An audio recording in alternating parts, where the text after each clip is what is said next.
Olá, pessoal. Estamos de volta, para mais um momento aqui junto com vocês. Eu e a minha colega... Professora Simone Gonçalves, iremos para o segundo encontro, que é sobre os métodos para o ensino da matemática dos anos finais, estiagem. Nós vamos, então, falar de um tema que é de grande importância para o ensino da matemática, Tendo em vista que, hoje, o que faz com que os alunos tenham dificuldades na aprendizagem da matemática, de certa forma, está relacionado à forma como os conceitos e o conteúdo matemático é apresentado. Então, a professora Simone vai começar falando um pouco sobre essa parte mais teórica.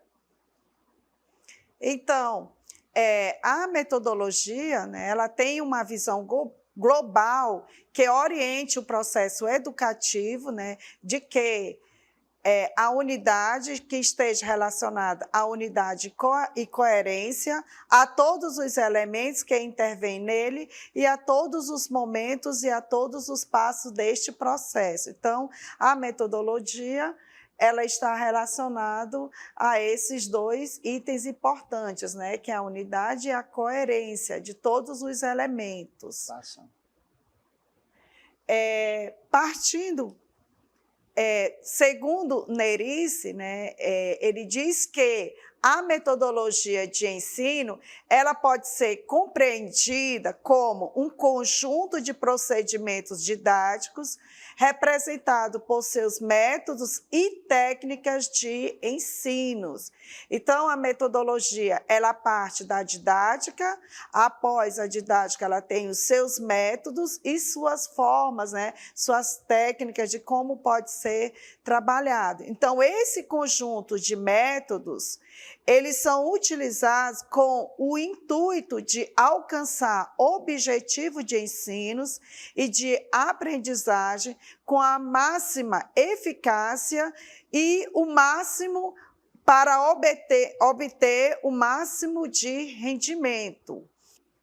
Nerice, ele define mais uma vez sobre o método de ensino, que é um conjunto de procedimentos lógica e psicologicamente ordenadas, utilizadas pelo professor, a fim de elevar o educando a elaborar conhecimentos, adquirir técnicas ou habilidades e a incorporar atitudes e ideais.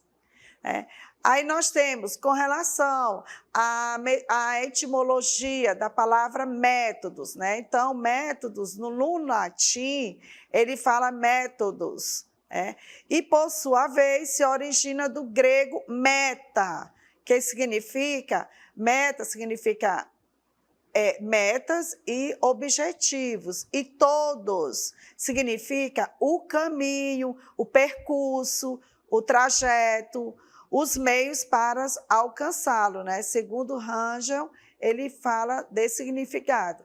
Ou seja, ele diz que método é caminho, é opção por um trajeto até que alcance seus objetivos que sintetizam na aprendizagem. Aí nós temos, assim, segundo Rangel, ele fala que o método é o caminho e a técnica é como fazer, é como percorrer esse caminho. Então, a metodologia didática, ela se refere a um conjunto de métodos e técnicas de ensinos para a aprendizagem, Então, aqui nós temos uma figura que representa o conceito de metodologia de ensino, Que ele parte de um método de concepção, após esse método, ele vem suas técnicas, suas formas de ser apresentadas, e a partir daí finalizamos com objetivos que podem ser trabalhados nessa metodologia de ensino. Aí nós temos Com relação ainda à metodologia de ensino, nós temos as motivações, né? Que motivação significa motivar o aluno é canalizar os seus conhecimentos para o tema específico a ser aprendido. Então, motivação, eles são representados por 2 tópicos, né? Que é a motivação extrínseca, né, que está relacionado à recompensa econômica, ela é simbólica, ela é a aceitação dos colegas, ela é representada pelos elogios públicos. Né? Então, esse aí é quando o aluno ele gosta de ser elogiado, quando já vem a representação simbólica. A motivação intrínseca é quando o estudante ele quer desenvolver competência, é o aluno curioso, né? Que ele representa novos conhecimentos, ele está em busca de novos conhecimentos, necessidade de sentir autônomo. Então, aqui nós temos 2 tipos de motivação. E, além disso, nós temos os métodos ativos e motivação. Então, o que é os métodos ativos e motivação? É necessário que o professor desenvolva, ao longo do tempo, um arsenal de estratégias de motivação para iniciar as aulas de matemática. Nesse caso, o professor ele vem em busca de várias leituras, ele tem que vir em busca de uma pesquisa que vem ao longo de um prazo, né? Por isso que diz que ele tem que representar um arsenal, né? Um arsenal de estratégias de motivação para iniciar as aulas de matemática. Ou seja, ele tem que fazer uma pesquisa, né? Ele tem que fazer busca de leituras, novas habilidades, né? Esteja também relacionada à BNCC, ao RCA, e aí, a partir daí, ele vai fazer as suas produções. O professor eficaz deve concentrar muita atenção nos alunos menos interessados, aqueles que precisam se motivar para explorar os temas que serão apresentados. Vamos apresentar um conjunto de 9 estratégias motivacionais. Então, veja bem, do que foi dito até agora, é preciso, então, que o professor tenha um arsenal, né, de possibilidades didático-pedagógicas, metodológicas, para desenvolver em sala de aula com os alunos, ok? Então, veja bem, a gente vai apresentar a partir dos teóricos, né, Paul-Samitier e Krulik. Eles escreveram um livro sobre a arte de motivar os estudantes do ensino médio para a aprendizagem da matemática.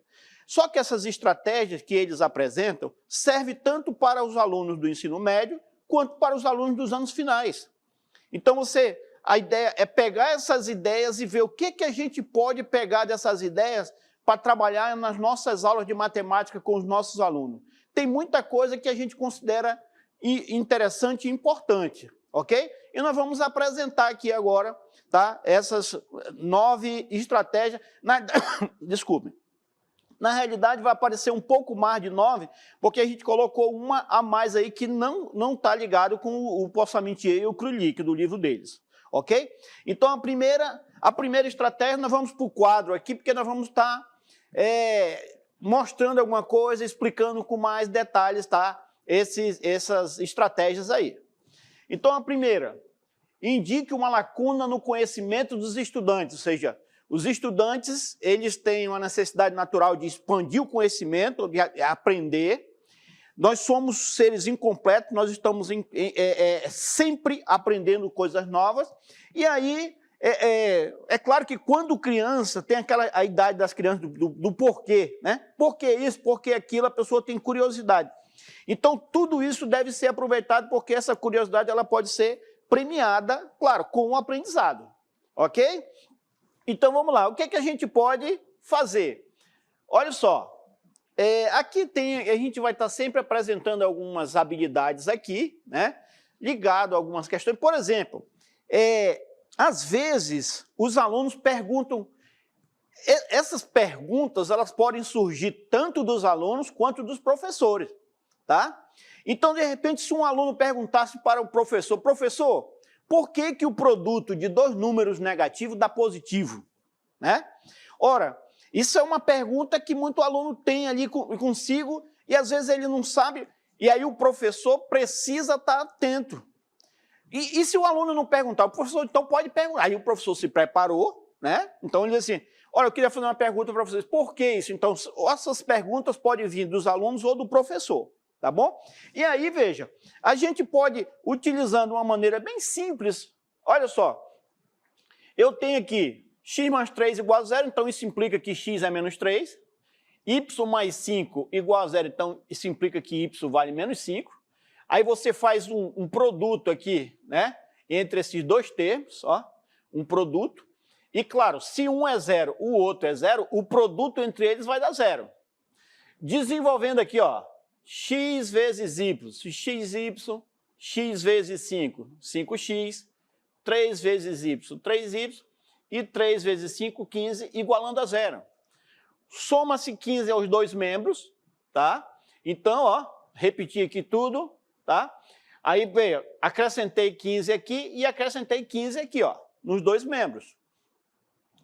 Fazendo isso, você organiza de uma forma que esse 5 aqui, ó, bem aqui assim, ó, você faz aquela fatoração, fator comum quem é? 5.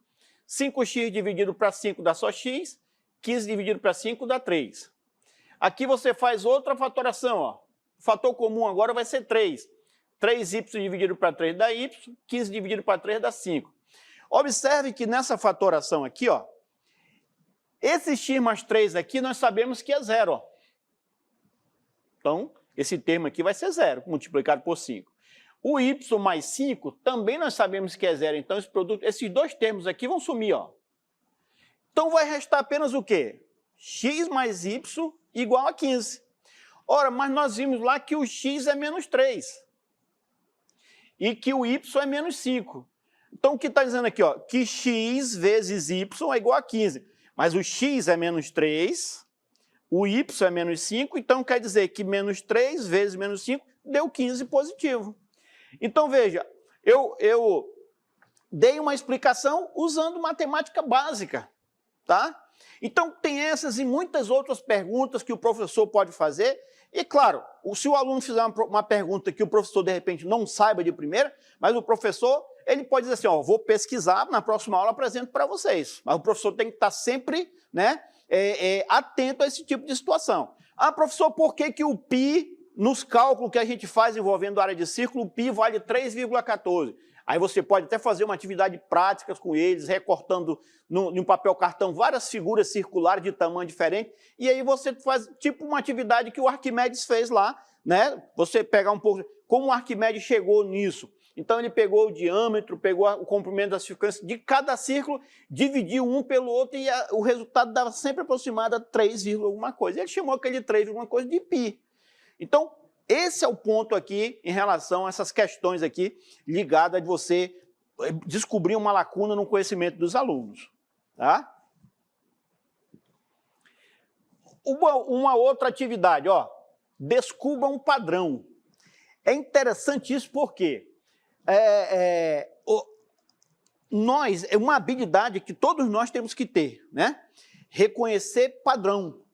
Tá? Tem até algumas pessoas que dizem lá que revelar padrões é o trabalho dos matemáticos.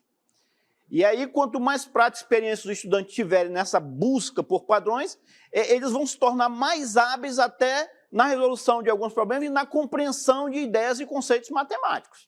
Ok? Tem uma atividade bem interessante que a gente apresenta aqui, que, olha só isso aqui, ó. Olha a habilidade aqui, uma habilidade do 9º ano. Compreender as funções como relações de dependência unívoca entre duas variáveis e suas representações numéricas, algébrica e gráfica, e utilizar esse conceito para analisar situações que envolvem relações funcionais entre duas variáveis. Como é que eu posso desenvolver essa habilidade a partir de uma atividade como essa aqui, ó? eu digo para o meu aluno, olha só, aqui é um quadrado 3x3.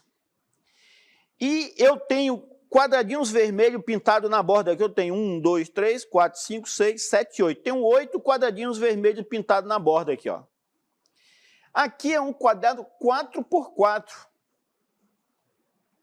Eu tenho 4 com mais 4, 8, 10, 12. 12 quadradinhos vermelhos pintados na borda.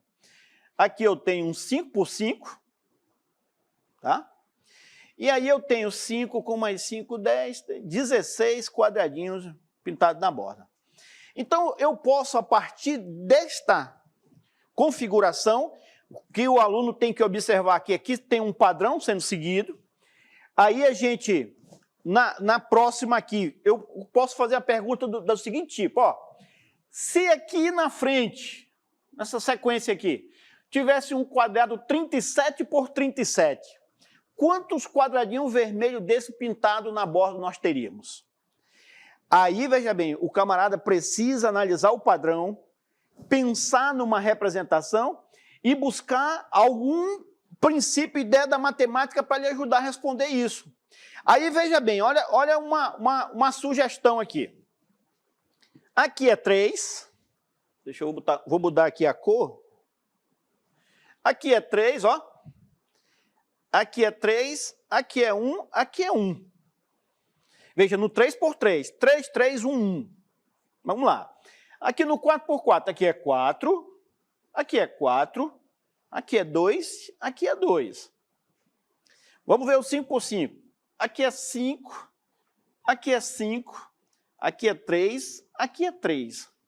Será que a gente conseguiu observar algum padrão aqui pro de 37? Ora, se esse padrão seguir, no de 37 eu vou ter 37 aqui em cima, vou ter 37 aqui embaixo, ok? Ó. Agora, aqui nas laterais, se você observar, aqui é 3, aqui deu 1. Aqui é 4, aqui deu 2. Aqui é 5, aqui deu 3.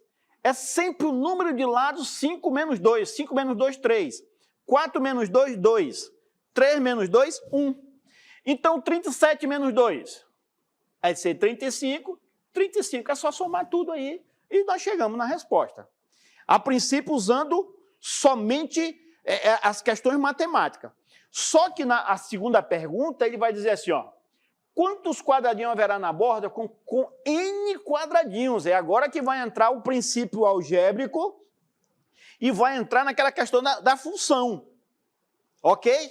Então, mas olha, o que eu fiz aí para o número do 37, eu vou pensar aqui, eu vou apagar. Tá? Agora, é N por N. N por N. Então, veja bem, se é N por N, vai ter N aqui em cima, N aqui embaixo, e aqui vai ser o quê? N menos 2. E aqui, N menos 2. Então, somando tudo, ó, 1, 2, 3, 4, 4N menos 2 com menos 2, menos 4. Olha só, isso aqui é a minha regra algébrica para dizer a quantidade de quadradinhos pintados na borda para qualquer um desses. Se eu botar o N igual a 3 aqui, ó, N igual a 3. 4 vezes 3, 12. 12 menos 4, 8 quadradinhos vermelhos aqui, ó. E serve para todos eles. E aí, onde é que entra a função aqui, professor? Ora, o número de quadradinhos pintados de vermelho está em função de N, que é o número de lados. Sempre nessa função aqui, ó. 4N menos 4. Olha a função matemática aqui presente. Tá? E como essas figuras aí, gente, você pode fazer um monte de figuras diferentes. Tá? Trabalhando os princípios da álgebra e os princípios de função da matemática. Então, é uma atividade que eu sempre desenvolvo com meus alunos, até na universidade. Apresente um desafio, né? Resolver um desafio por meio da perseverança, criatividade e inteligência pode ser uma das mais gratificantes experiências intelectuais. O desafio é motivador. O desafio proporciona mudança de estratégia. Eu não consegui de um jeito, eu vou tentar fazer de uma outra forma. Aí, por exemplo, olha só, isso aqui é um desafio que às vezes eu passo para os alunos e digo assim, veja que Aqui a habilidade de resolver e elaborar problemas, resolver e elaborar. Então a gente pode colocar um problema para os alunos lá, para eles, que envolve operações com números racionais. Olha só, eu digo assim, pense em dois números racionais, cujo produto deles seja igual à soma. Ó. Olha, o mais conhecido é o 2 e o 2. 2 vezes 2 e 2 mais 2 é igual a 4. Beleza. Agora, pense em outros. Aí, quando a gente pega aqui, ó, o princípio algébrico, o produto tem que ser igual à soma. Disso aqui, ó, se eu passar o A esse A aqui para o primeiro membro, vai ficar assim, ó, AB menos A igual a B, ó. Coloco o A em evidência aqui, aí vai ficar B menos 1 igual a B, e aí vem para cá, ó, esse B menos 1 veio para cá, ó. E aí eu tenho uma expressão que vai me dar aqui qualquer pares de termo que eu quiser nesse princípio. Porque, veja bem, ó, olha esse primeiro aqui, se o B for 2, se o B for 2, 2 sobre 2 menos 1, que é 1, 2 dividido por 1, o A vai ser 2 também. Ó. Opa, já achei o meu primeiro par aqui. Mas se o B for 3, se o B for 3, 3 sobre 3 menos 1, 2, vai ficar, o A vai ser 3 sobre 2, ó. E assim vai ser, se você pode somar esses dois e multiplicar, que vai dar a mesma resposta. Então você pode achar quantos pares você quiser a partir dessa expressão aqui. Então observe, gente, que a matemática tem que levar os nossos alunos a pensar. Hoje eu fico assim agoniado nas escolas em que o aluno está só copiando coisas que já foram passadas, e fazer os alunos pensar produtivamente, com criatividade. A gente está devendo um pouco isso para os nossos alunos. Tá? Então, trabalhar com desafio é mais ou menos isso aqui. Motive a turma com um resultado matemático surpreendente e impressionante, né? Aqui a gente vai apresentar uma atividade que envolve a ideia de fração. Veja bem, nós temos o famoso problema dos 35 camelos, do livro do Malbatarran. Quem não leu, eu recomendo. Se você não leu o livro ainda, O Homem que Calculava, você que é professor, esse livro, ele já está em domínio público, então você baixa na internet. É um livro excelente, tá, gente? Para quem é professor da área de matemática. Então, veja bem, o pai deixou uma herança de 35 camelos para os seus 3 filhos. Para o filho mais velho, ele deixou a metade. Ora, a metade de 35, 17,5. Para o filho do meio, deixou um terço de 35, ó, 11,66. E para o filho mais novo, ele deixou um nono, para o filho mais novo. E um nono de 35, 3,88. E aí a confusão estava armada. Por quê? Como é que um filho vai pegar 17 camelos e meio? O outro 11,66 e o outro 3, estava uma confusão danada. Quando chega, isso está no livro do Malbatarran. Quando chega o matemático e diz assim, eu vou ajudar vocês. Como você vai nos ajudar? Me dá aqui os 35 camelos de vocês, mais um que eu vou dar para vocês de presente. Olha, rapaz, que cara bom esse matemático. Aí agora nós temos 36 camelos, a metade de 36 é 18. Opa! O cara que ia ficar com 17 camelos no meio, está com 18, está satisfeito? Tô, vai embora então. Pode ir, pega os seus 18 camelos e vai embora. Um terço de 36 é 12. É 12. Então o cara quer receber 11 e um quebrado, recebe 12 completo, vai embora. E o último dá 3, um nono de 36 dá 4. O cara quer receber 3 e um quebrado, pegou os 4 e foi para casa. Só que quando você soma isso daqui, ó, né, 10, 14, vai 1, 2, 3, 34. Aí o matemático pegou o camelo dele de volta e ainda recebeu mais um camelo por ter resolvido o problema de todo mundo. Né? Então isso os alunos ficam... Poxa, mas como é? Então esse é um excelente problema para você começar a introduzir a ideia de frações com os alunos.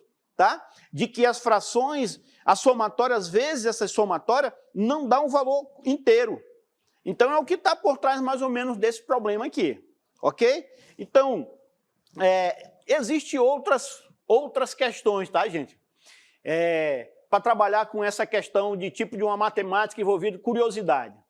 O quinto, ele diz assim, ó, explique a utilidade de um tema. É tipo assim, para que eu estudo isso daqui na matemática? Né? Então, é importante a gente apresentar então, a matemática relacionada então, com com a aplicação de algumas coisas, algumas aplicações práticas, né? Então, por exemplo, a presença da matemática na escola, né? Ela não se justifica só pelas as suas aplicações práticas, mas é importante as aplicações, tá? Indicar a utilidade de um tópico, ou seja, de um conceito matemático, pode proporcionar uma boa motivação para os alunos, né? Às vezes o aluno pergunta, por que eu estou estudando isso?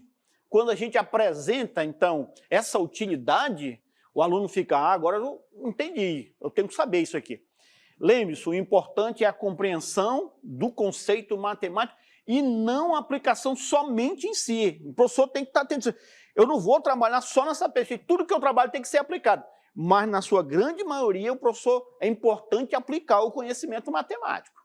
Tá? Então, olha um exemplo aqui.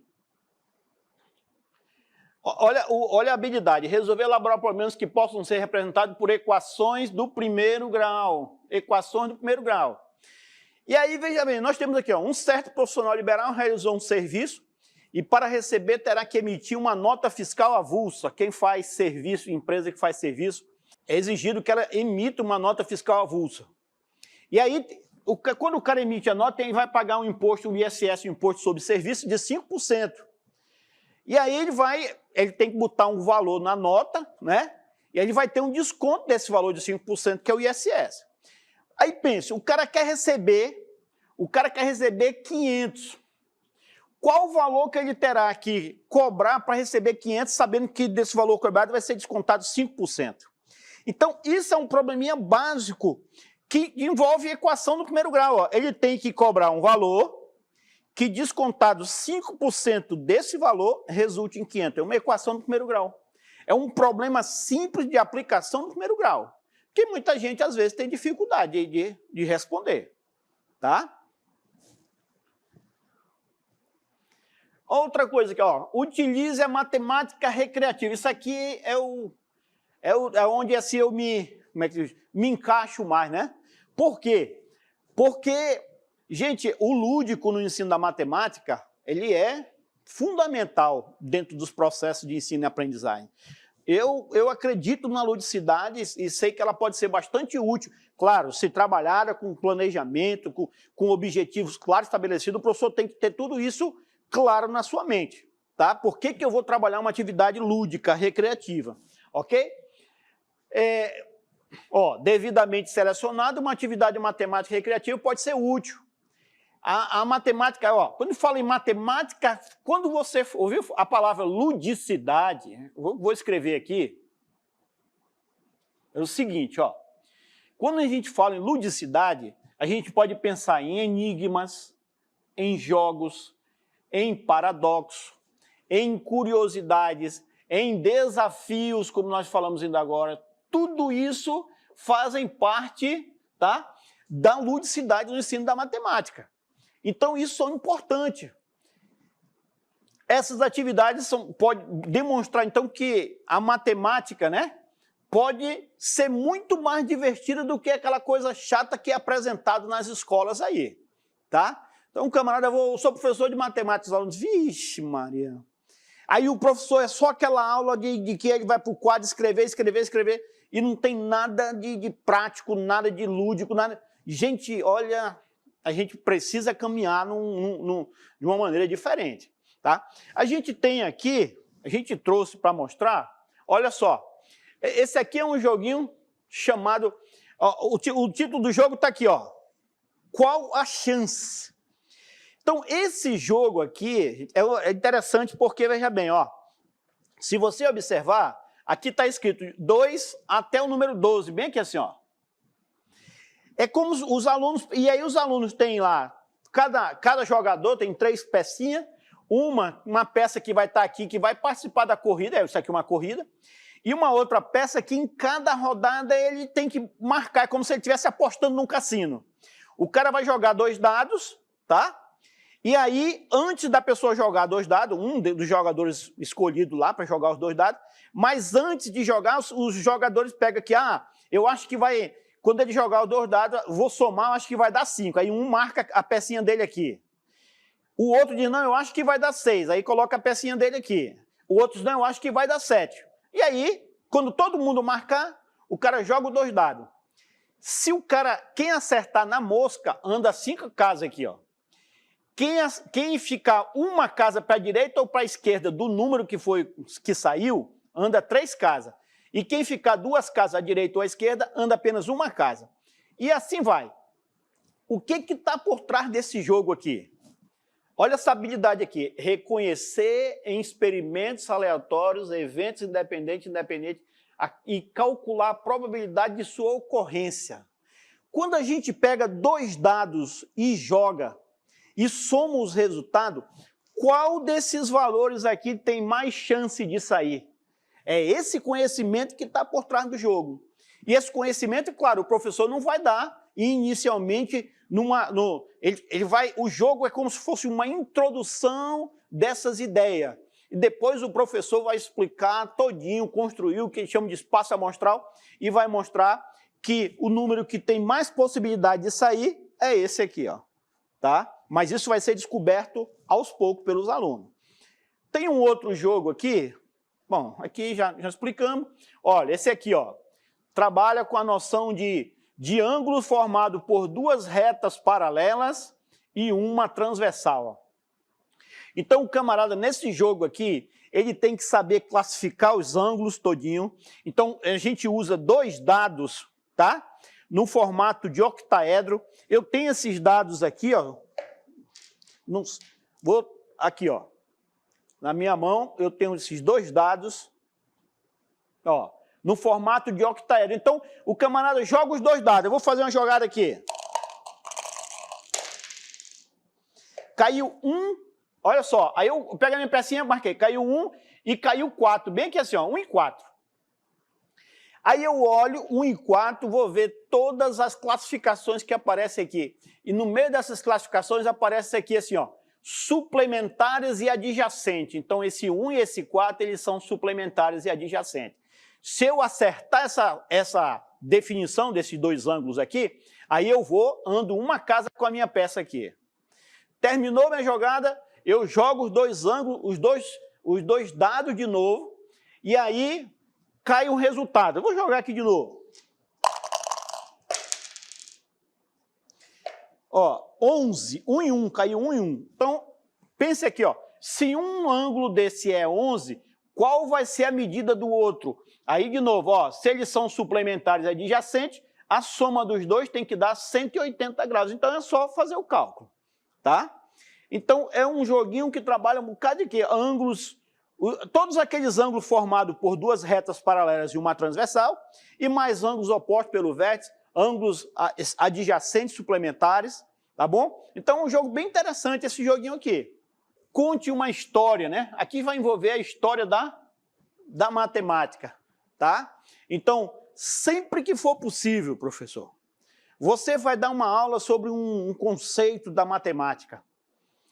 Pesquise alguma coisa sobre a história da matemática, alguma coisa que seja interessante sobre aquele conceito para trabalhar junto com os alunos e não só entrar no conceito propriamente dito, como se aquilo não tivesse tido uma história toda por trás dela, tá? Vou pegar aqui alguns exemplos. Então, por meio dessas histórias, equações, formas e símbolos assumem significados diferentes por meio da história da matemática. Um professor que consiga escolher uma história certa, ó, não é qualquer história.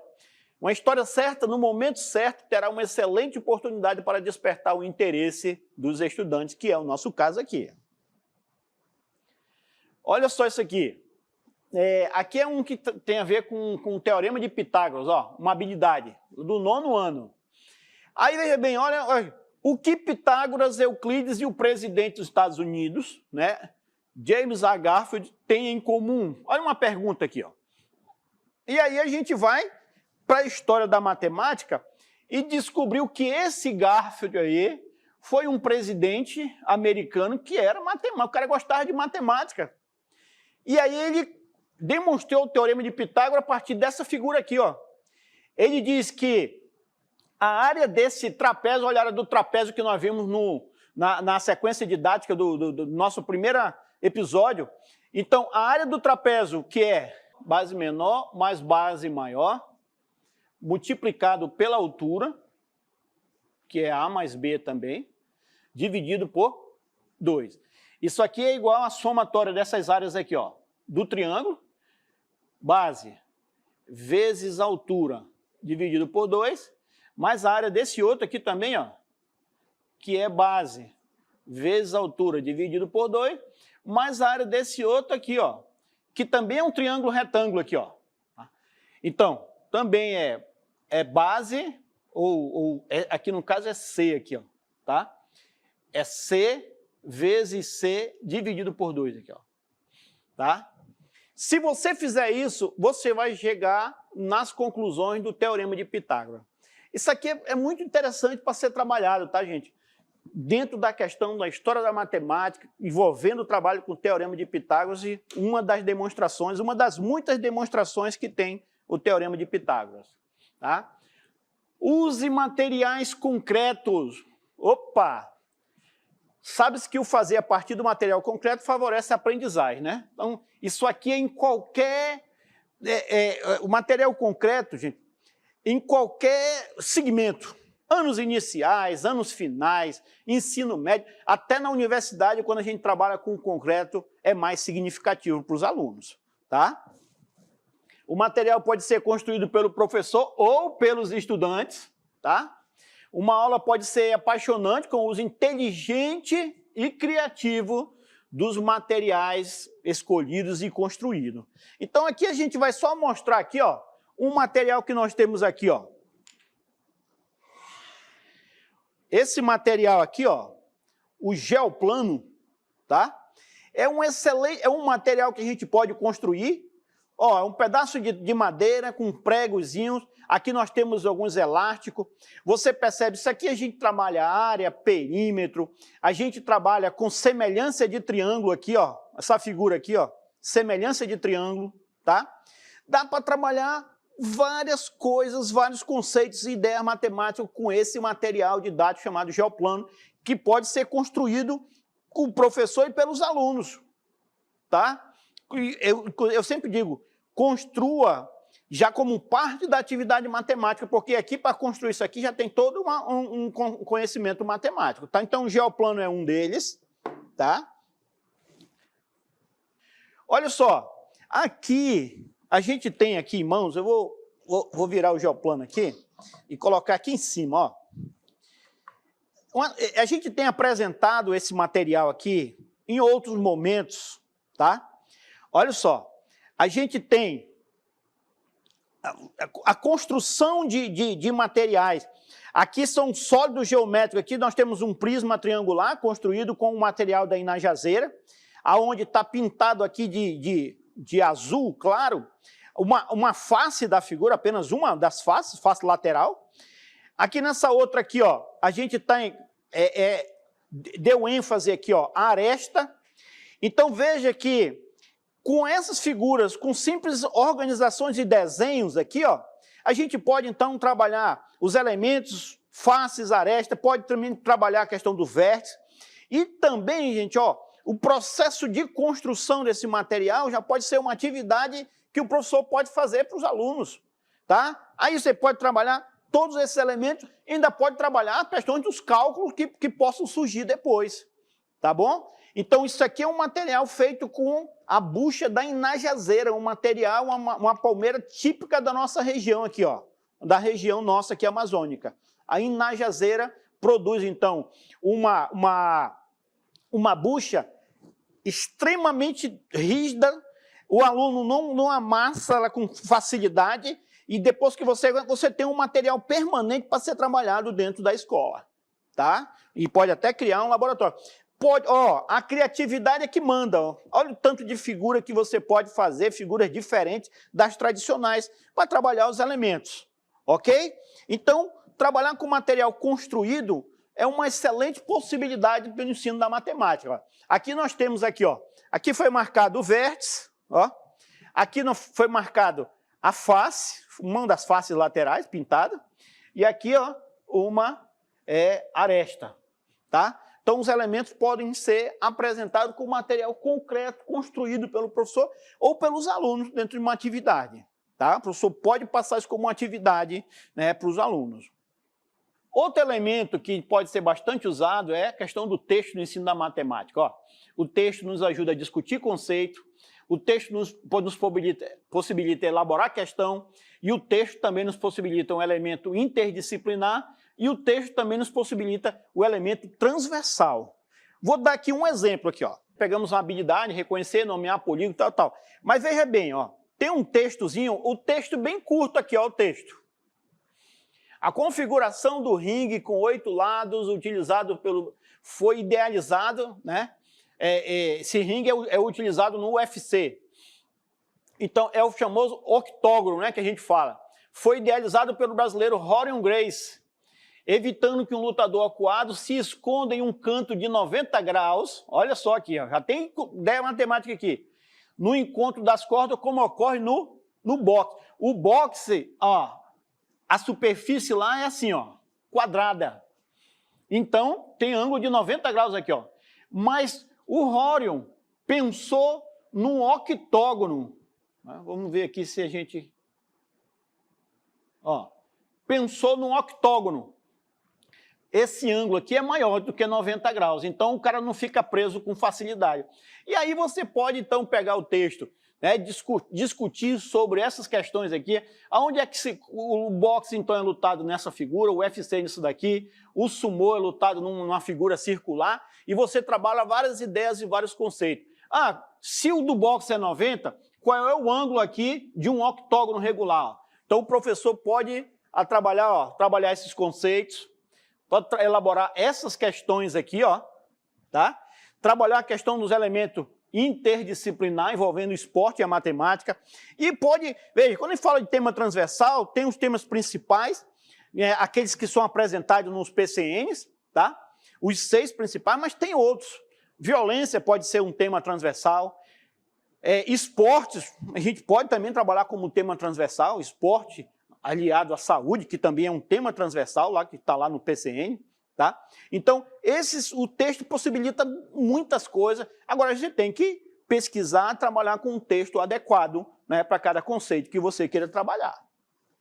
Veja, assim, com o uso do texto, nós finalizamos, né, esses princípios metodológicos que podem ser utilizados nas aulas de matemática. Tá? Nós temos, então, aqui as referências. Eu vou passar para a professora Simone para dar essas conclusões aqui. Então, as referências nós temos aqui disponível, né, para vocês fazerem as pesquisas, as leituras, né, procurar novos métodos a serem trabalhados.